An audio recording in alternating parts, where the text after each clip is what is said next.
Hey all, this is Hidetaka, and today we need to talk about Shadow the Erdtree, the Elden Ring expansion. Its trailer dropped today and confirmed the release date for June 21st, 2024. There are also 2 interviews that I found by Miyazaki elaborating on the DLC. So today we're going to go over them and talk about what they mean. First though, we should look at some of the auxiliary information.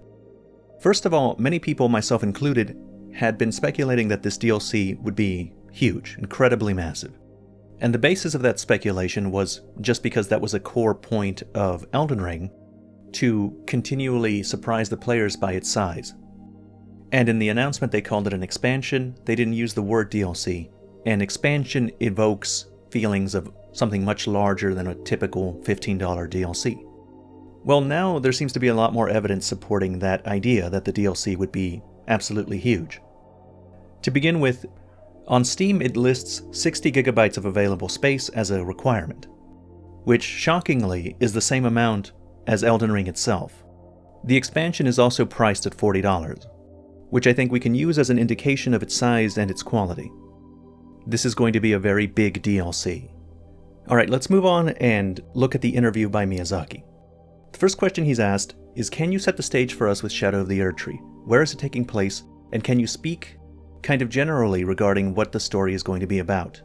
Miyazaki responds, first of all, the setting of Shadow of the Erdtree is a brand new land. It's a brand new map separate from the lands between. It is a land that is overshadowed by the particular Shadow of the Erdtree as opposed to the Erdtree in the lands between. And it takes place, again, on an entirely separate, physically separate map, so it will involve a warp of sorts to get there. In terms of setting and themes, it technically occupies the same space as the lands between, the same universe, but due to something story-related that we won't reveal today, this has become physically disconnected, and you'll travel to the Shadow of the Erdtree land as a separate place. So this land of Shadow itself is a place where the player will visit to walk in the steps of Miquella. Miquella is a key part of the story this time, perhaps as guessed by many players who saw the art that was released previously. That is in fact Miquella, and it is he who traveled to the land of Shadow and its players who will be tracing his path and following in his footsteps, trying to see what he's going to do there.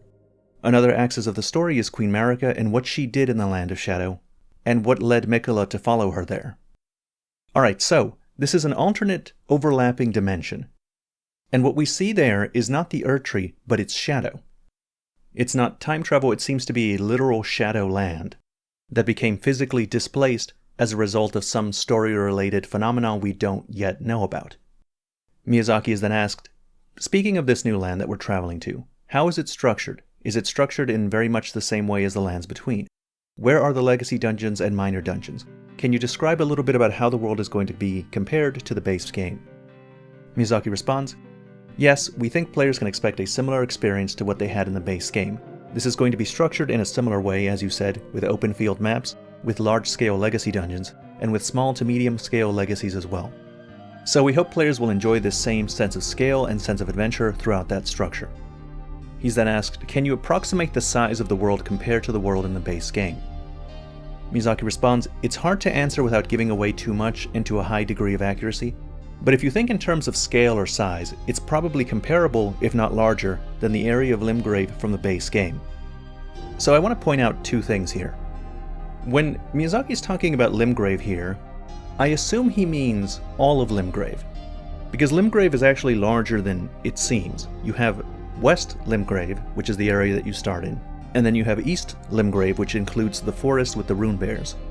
And then you also have the south area, which is also a part of Limgrave, and that area includes Morn Castle. So it's a pretty sizable area. I also want to draw attention to the fact that he said that there would be multiple large legacy dungeons, and also small to medium scale legacy dungeons as well. For those that don't know, legacy dungeons refer to the dungeons in Elden Ring that are similar in design to FromSoft's previous dungeons in Dark Souls. Things like Stormvale Castle, Raya Lucaria, Leyendell, and Farum Azula. So he mentioned multiple large legacy dungeons, which I'm assuming mean things like that, and several small to medium scale legacies as well, probably something similar to Morn's Castle and things like it. But in a different interview with Eurogamer, Miyazaki had this to say. This time we wanted to go more in depth and bring a denser and richer level design. which brings these types of layouts together a little more seamlessly. There of course will be large open areas, there of course will be legacy dungeons, but we've also been experimenting with something a little more in between to bring a more diverse gameplay experience. So he mentions multiple legacy dungeons, both large and small, and he mentions the size that these places will be put in, something along the size of Limgrave. And if there's going to be multiples of them in Limgrave, that's going to be fairly densely packed. Limgrave only had Stormvale Castle, and the much smaller Morn Castle in the south. And it seems that they're also weaving in the existing environment into the legacy dungeons, allowing the transition from overworld to dungeon to happen more seamlessly. Miyazaki is then asked about Miquella and the cocoon in Mohg's boss room. Miyazaki responds, "Yes, the cocoon and arm you saw at the beginning of the trailer, that is actually the point of entry to the Land of Shadow, where the players will enter the DLC area. And this does have some relation to Miquella, and Miquella has, as we have said, traveled to the Land of Shadow. He does have some motive and some objective there, which we don't want to give away too much, but essentially the player will be following in those footsteps in the same way they followed the Blessings of the Grace, the Sites of Grace in the lands between. And these will guide them through the Land of Shadow and reveal the motivation to them. And of course the player is not the only one who is curious about Miquella. There are several characters in the world and NPCs who have been following Miquella as well. And the player will encounter them on their journey in the Land of Shadow, and they will make new friends and enemies, we hope." Miyazaki is then asked about the bosses that were shown in the trailer, specifically the giant basket of flame. Miyazaki responds, "Okay, so this giant basket of flame, as you eloquently put it, was a terrible weapon you used in a war that occurred in the Land of Shadow, basically. So again, without saying too much, we can't give away the name just yet, but yes, it was a really gruesome weapon that was used. And the kindling that you see is actually the remains of bodies that were put in there to burn." Miyazaki is then asked about the worm that eats people, and he says, "It's hard to talk about some of these enemies without spoiling anything. Hopefully you understand, but there's a significant connection between these enemies and the way they are in the Land of Shadow." Finally, Miyazaki is asked about the boss that seems to be the focal point for the DLC.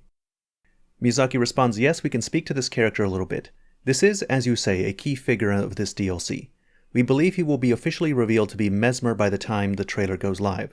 He is a key figure in the DLC, and again has this important element of shadow to him, which is a key theme throughout the DLC as well.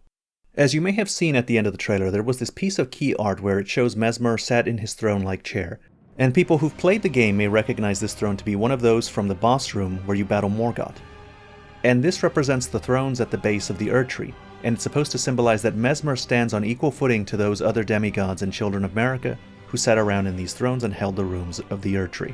So he is an important figure who rivals these other demigods, and as you play the DLC you will learn a little about why he wasn't featured in the Legends of the Erdtree, the Lands Between. You'll realize why he exists in this shadow, this Land of Shadow. Now in the other interview, the Eurogamer interview, it mentions that there will be over 10 new boss fights, plus plenty of new weapons, equipment, and skills to find. And 8 new weapon categories have been added to account for the new weapon types. Which is that's actually a big deal. If by weapon category they mean things like straight swords, great swords, ultra great swords, spears, then that means they've added 8 distinct types of weapons. Not 8 weapons, 8 distinct types of weapons, and multiple weapons will fall into each one of those 8 categories, which is extremely impressive. Now sticking to the Eurogamer interview for a moment, I want to elaborate on something that caught my interest. It says, "Ideas for the DLC began to form around the end of Elden Ring's development, as there were remaining ideas that were clearly not going to fit in, and would make more sense as a DLC. Development then began around the time updates and patches for the base game had begun to settle down." One of my biggest hopes for the DLC was that the DLC consisted of things that existed even in the base game's development. I've had a suspicion for a long time that the lore of Elden Ring is significantly harder to interpret than the lore of Dark Souls. Like there were elements missing that would help make sense of everything. And now we've gotten confirmations that that could be the case. The things in the DLC were things that were meant to be in the base game, but that there was too much of it and wouldn't fit in the game proper. And it made more sense to release it as a DLC at a later date. And the incredible size of this DLC might imply that a lot was left out. And I'm hoping that means that I'm not stupid for not fully understanding the themes of the game. That might be copium, but that's my hope. Plus, From Software has a history of better elaborating the main game's themes with the DLC. making it more clear what exactly was going on in the base game with the narrative of the DLC. And that's a trend I hope they continue. Anyway, back to the original interview, Miyazaki is asked about what role George R.R. Martin played in the development of the DLC's story. Miyazaki responds, "The way George Martin's story has been incorporated is the same as it was in the base game with Elden Ring. And to avoid misunderstanding here, we just want to point out that he hasn't written anything exclusively and new for the sake of this DLC. But it would still be fair to say that he and his mythos that he created for us are involved in the creation of Shadow of the Erdtree in the same way. And the reason for that is that in making the base game and making Elden Ring, we took from that mythos, but we only took one part of it. We took from the part that created the story of Elden Ring and created the world that we wanted to envision, and Shadow of the Erdtree is yet another part of the original mythos that he wrote, and that has inspired us to create the story of this DLC. So basically, George R.R. Martin has nothing to do with this DLC, apart from what he did initially when he helped write the mythos of Elden Ring. And I should probably take a moment to clarify on this subject, because some people will still believe that George R.R. Martin wrote the story of Elden Ring, and that's not the case. What he did is he wrote the backstory for the characters. He wrote a mythos for the world that existed before the events of Elden Ring. He gave that information to From Software, and Miyazaki read that, and from that drew inspiration for the story of Elden Ring. In interviews, Miyazaki has said that Martin would be surprised to see how the characters turned out. Martin wouldn't know that Godric looks grafted the way he is, or Rykard is a big serpent now. Martin wrote the initial, more heroic elements of the characters, but the events of the game's history that led them to become deformed, distorted, and corrupted, that's entirely on Miyazaki. It's really not Martin's story at all. He just wrote the backstory from which From Software draws inspiration. Next, the interviewer asks Miyazaki about the question of difficulty, and Miyazaki says the following: "Our general approach to difficulty has of course not changed to Elden Ring. We want to create a challenging experience that tests the players and gives them a feeling of satisfaction and accomplishment when they get through these struggles. However, we do want to stress that there's still a freedom of approach and a breadth of strategy to these encounters, and that means both how you approach them, if you want to face these challenges, or come back to them later and circumvent them and find another way around and come back when you're ready.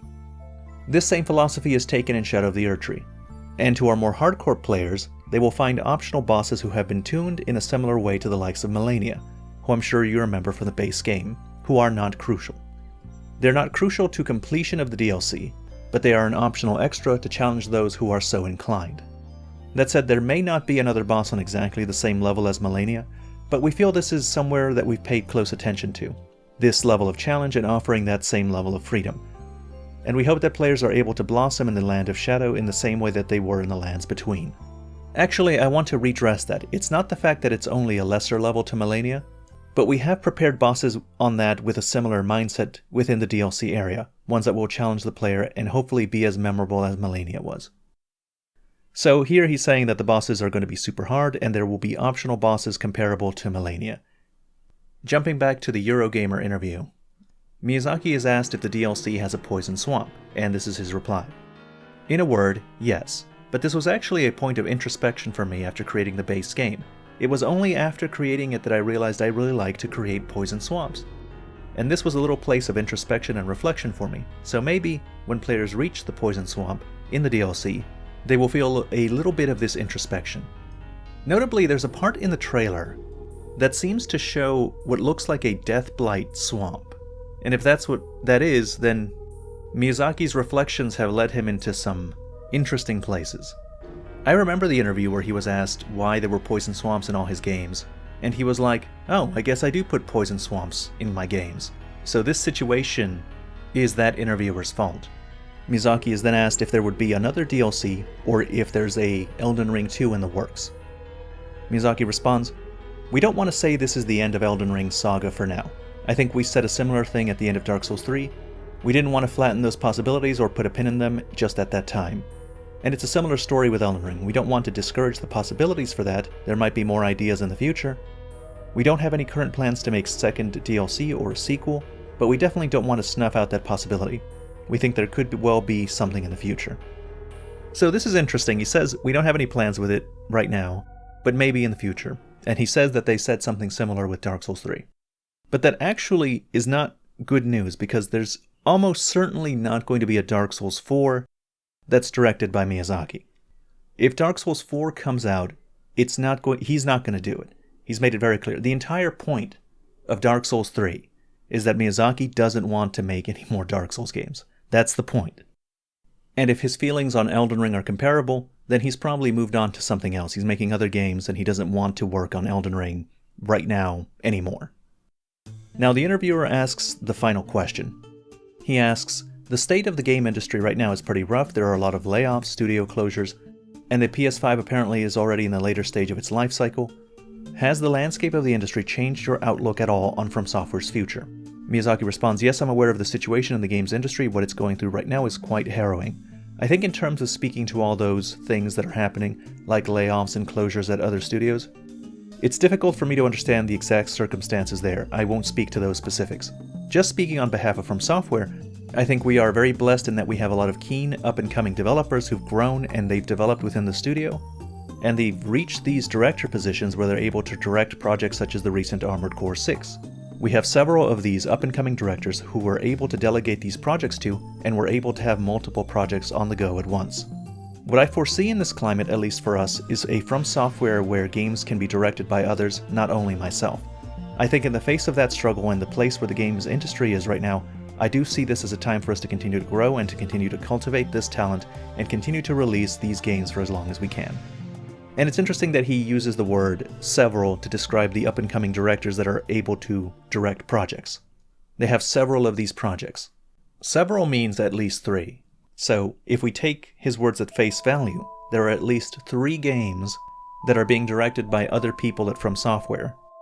And I remember in a previous interview, Miyazaki said that he intends to continue directing, and I got the sense from the wording in that interview that he's probably working on at least 1 or 2 things himself, which means potentially they're secretly working on 5 projects. I am extremely excited for Shadow of the Erdtree, but just as much, I'm excited to hear what else From Software has in the works. The release of this DLC isn't only going to be a great DLC to an already great game, it also signifies that From Software will begin telling us what else they have cooking. Anyway, that's the end of this video. As always, thank you very much for watching.